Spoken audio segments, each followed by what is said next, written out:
আরেকটা বিষয়, সেটা হচ্ছে আমাদের বিপিএলে প্রথমবারের মতো নোয়াখালী দল দিয়েছে।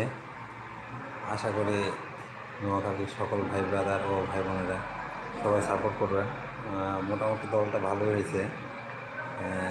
যদি জিমি নিশামকে নিতে পারে তাহলে দলটা আর একটু স্ট্রং হবে। তো এই দলটা নিয়ে আশাবাদী, আল্লাহ ভরসা। আর প্রথম অবস্থায় প্রথম একটু সময় পাই না সেরকম, হয়তো দল গোছানোর জন্য বা যাই হোক, যা করছে আলহামদুলিল্লাহ, এটা নিয়ে আশা ইনশাল্লাহ আমাদের দল ভালো করবে। দলটা আসলে ভালো লাগছে আমার।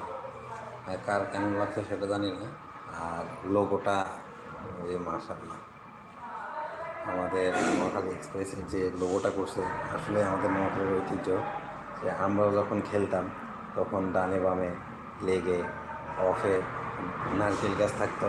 নারকেল গাছে বলতাম এপাশ দিয়ে গেলে 6, ওপাশ দিয়ে গেলে আউট, লেগেও সেম। আর